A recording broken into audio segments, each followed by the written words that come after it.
I want to start out by thanking the Dallas Police Association for hosting this event. We're proud to have with us many of their tremendous leaders, the people who put their lives on the line every single day to protect their community. They deserve our deepest respect, our greatest gratitude, and I'm just grateful today that they're opening up this facility for this very important announcement.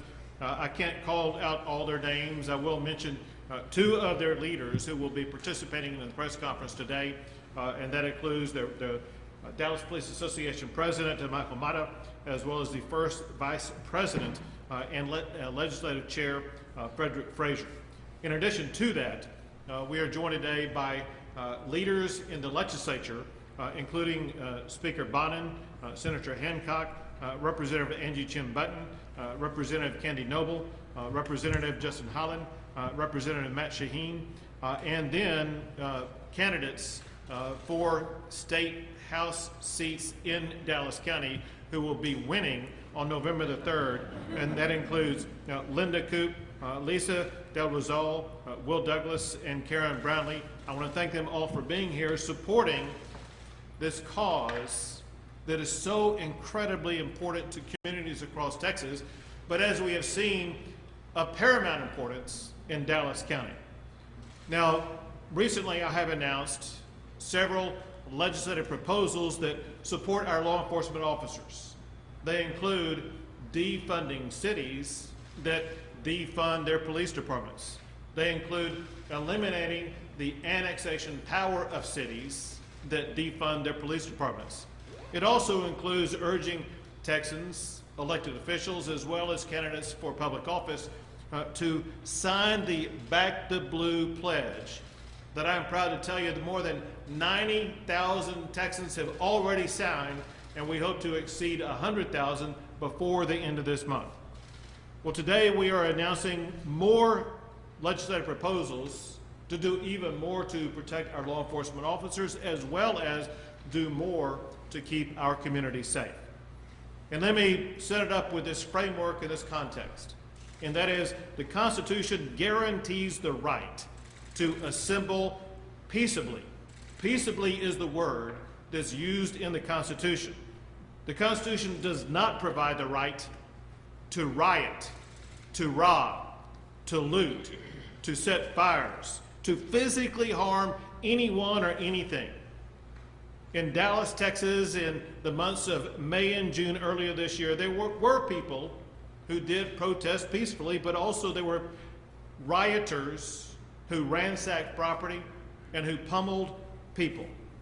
Now, Texas will always defend the First Amendment right to peacefully protest, but Texas is not going to tolerate violence, vandalism, or rioting. So today we're here to announce additional legislative proposals that will criminalize rioting activities. They include these proposals. First, causing injury or destroying property in a riot will be a felony that will lead to jail time. Striking a law enforcement officer during a riot will lead to a mandatory minimum jail sentence of at least 6 months. And this includes striking an officer with things like bricks and bottles and other projectiles. Using lasers to target law enforcement will be a felony that will lead to jail time. Law enforcement officers have been injured or even blinded by lasers, and these lasers impair a law enforcement officer's ability to perform their duties, especially during the time of a riot. Blocking hospital entrances and exits by protesters and rioters will be a felony that will lead to jail time. This was seen most recently in Los Angeles, and it poses a grave danger to the injured in need of urgent medical care. Using fireworks at protests and riots will be a crime that will cause you to go to jail. Law enforcement officers have been injured by fireworks during riots, and fireworks can also sound like gunfire, causing law enforcement officers to react accordingly. And then the sixth one is that some people participate in riots without ever being there. What they do is they aid and they abet riots with funds or organizational assistance. This will be a felony that will lead to jail time. We also propose giving the Attorney General the power to pursue civil penalties against people and organizations that assist in riots. Criminals charged with these offenses must remain in jail at least until their first court appearance. This will prevent the mockery of the revolving door arrest that we saw in Dallas during the riots that occurred earlier this year, and will ensure that these dangerous rioters will not be immediately released back onto the streets to engage in further riots without first having to go before a court appearance. So with that, I want to turn it over to Speaker Bonnet. Thank you, Governor Abbott. And I want to thank Governor Abbott not simply for being here today. Governor Abbott called me over the weekend, several weeks back, when the defund the police in Austin began, and said, can you be in Fort Worth so we can stand with the police of Texas? And Governor Abbott has led this effort from the beginning. He has led from the front. We were in Austin, 2 weeks ago? And I will tell you, it was heartwarming and heartbreaking. We spoke with the spouses of our police officers in Austin. And with emotion, they said to the governor in a private visit, we appreciate your being here today because we genuinely wonder whether people still support what our spouses do. And we send them off to work, and we don't know if they're coming home. We don't know if they're going to come home the same way we sent them out. It means the world that Texans sign this pledge, that elected officials, that candidates sign this pledge that Governor Abbott has led on to show our law enforcement families you have support. You're putting your life on the line for our safety is appreciated. That is not lost on normal, average Texans. Because right now, more than ever, we are in a battle for the hearts and minds of what our democracy, what our rightful protest looks like. And we cannot give that away. I'd like to quote, I won't give her age because she may disown me, but on my way over, I spoke with my 80-something-year-old mother who looks 60. Put that on the record. And she says, I saw you and the governor are doing another thing for the police today. I said, yes. She says, I'm going to watch it. She goes, that defund stuff is going to get them nowhere. That will never end well for the rest of us. My mother is correct. Defunding the police is not going to end well for the rest of us. But also disrespecting the protesters. What Governor Abbott's laying out today brings honor and dignity and respect to the cause. When someone peacefully and respectfully and passionately is protesting, they should not have that belief destroyed by people who have ill intent, by people who want to throw a brick at a law enforcement officer who's trying to keep order for that protester's voice to be heard. What Governor Abbott's doing today is standing up for the rights of those who deserve to be heard in a peaceful, respectful way. And I'm very proud to be with the governor and with these House members and senators and candidates saying that in Texas, protesters will be heard, and those who are there to harm and hurt and destroy and harm our businesses will pay a price, because it's time they did. Thank you for having us today, Governor. Thank you, Speaker. And now we have the president for the Dallas Police Association, Michael Mata. Thank you. First of all, I want to thank the governor, the speaker, senators, representatives, future office holders for coming here today to support the Dallas officers and the Dallas Police Association. They hit it right on the head, folks. I don't know when it happened. When did it happen that public servants became public enemies? We are here to serve the citizens of Dallas. I am the first one to state that do we have bad officers?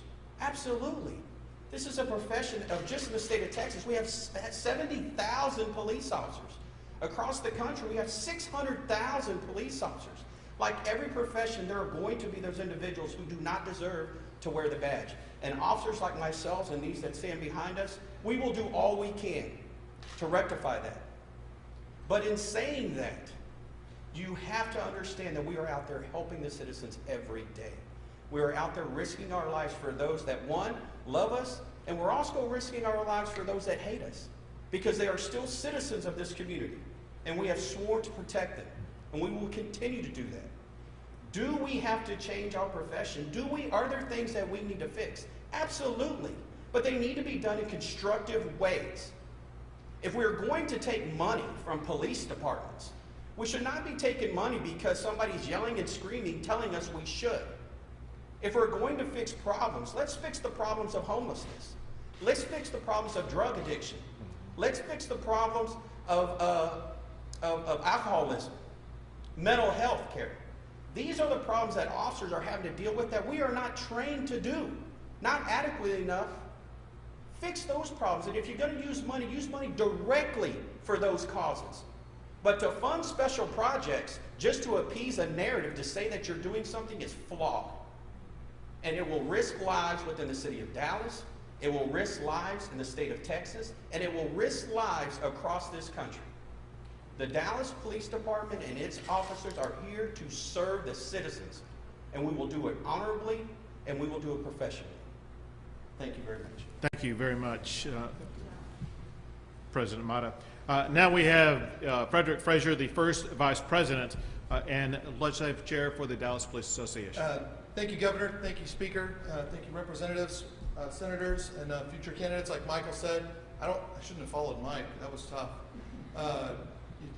Everyone's hit it on the head. Everywhere we've gone, we've seen this. I'm a 25-year veteran. This morning, I worked 2 murder cases before I even got here. That is a day of a police officer. I am an American police officer. And when I see or hear words of defunding or reimagining our profession, and I think about how many murders that have happened in the city of Dallas this year alone, we're already over from last year at this point, which was one of our highest years ever. We're already over our robberies, we're over our sexual assaults, and we're trying to reimagine our profession. We're already down about 600 to 650 officers going forward. We're no different than any other department around the country. And I hear these words, reimagine. I hear these words, defund. We need to defund the bloated programs that are saying this to us, the politicians that are pushing this narrative. That is what we need to defund. That is what we need to reimagine. We need to reimagine good politicians that want to support and sign that pledge. I'm going to sign that pledge. I'm also a city councilman in McKinney.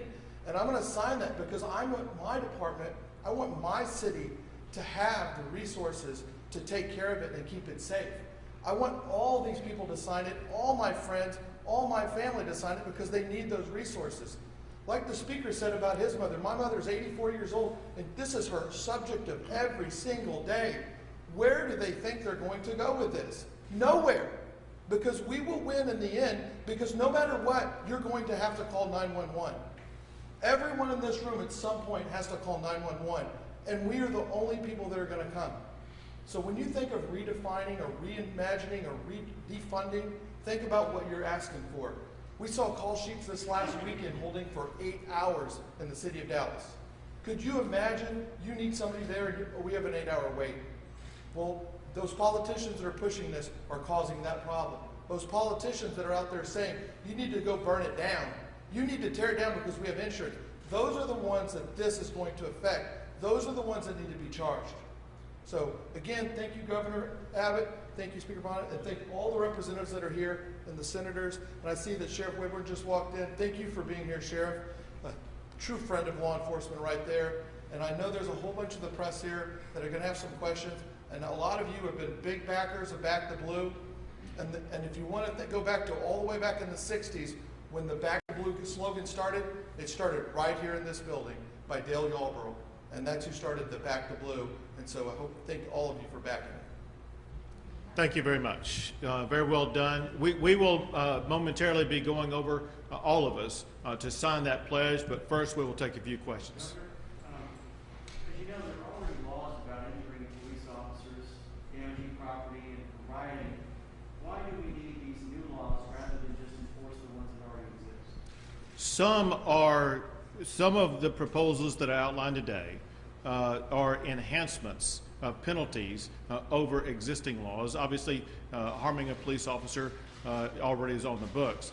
We are increasing the penalty of it and leading, as I pointed out, to mandatory jail time. So it's going to be abundantly clear, if you harm a police officer, you're not going to be walking the streets again for at least 6 months after you commit that crime. So several of these are increasing penalties from being misdemeanors to being felonies. There are some, however, that are new laws, such as We're better protecting those businesses. blocking hospital entrances and exits, which we saw horrifically in Los Angeles, that we expect never to see here. Using fireworks at protests and riots is a new one. Those who aid and abet all of these riots that we see taking place, that is a new one. So there are other, part of what we're laying out are new laws. Other parts impose greater penalties. And then there's the part about this, and that is, we're tired of seeing all these rioters they're rioting. They get arrested, they go in, and 30 minutes later, they're back out on the street. They could continue rioting that night sometimes, or definitely the next day, as we saw in Dallas and other cities in the state of Texas, where riots would take place for several weeks at a time. We want to get those rioters off the street, reduce the number of people who are involved in chaos, so it does provide a greater opportunity for the peaceful protesters to be able to undertake their First Amendment rights. Governor, you talk a lot about public safety and protecting police officers. I want to take it to the next step and talk about correctional officers, because they're part of public safety as well. There's been a lot of complaints from family members of prison guards and correctional officers in the state of Texas when it comes to COVID. We even heard the speaker criticize some of the practices of moving one guard to another system where there's no COVID where they come from, but there is COVID where they're going, so they're understaffed. Are you being briefed on what is happening inside of TDCJ when it comes to COVID, and what are you doing about it? So there are several primary goals to be achieved in the Texas Department of Criminal Justice concerning COVID. The lead objective is to reduce the cases of COVID. And there are multiple strategies that TDCJ is using to try to do that with regard both to inmates as well as officers. And it basically is following the best protocol, and that is to isolate those who test positive and keep them separated, but also to surge testing. Texas has done a very robust job of making sure that we have surge testing into TDCJ facilities to make sure we do the best job we can to contain the spread of COVID. Governor, are there any, how are you, by the way? Doing well. How you doing, Grummer? Okay, are there any reforms? Good. Thank you for your personal regards. Are there any, See you at the Katie Ice House, is that right? Are there any reforms put forth by the anti-police brutality activists that you will support during the next legislative session? So I have had the opportunity to speak with the Legislative Black Caucus and their members, and candidly work in multiple work sessions with them. And there are reforms that we want to see in policing. You know, as the President Mata was pointing out, not 100% of officers do the right thing. We want to make sure that we see better training for officers. We want to make sure that officers are following what the standards are. We want to make sure officers are using deadly force only when that is the appropriate strategy, and using other alternatives when deadly force is not the right strategy. And so there will be some measures that will be taken to make sure that the state of Texas and law enforcement is doing a better job to make sure that all members of the law enforcement community have the best tools and strategies and training to engage in their profession in the safest way possible for themselves as well as for the general public. And Grummer, let me add real quick. There are members of the Black Caucus who have publicly stated they don't support defunding the police.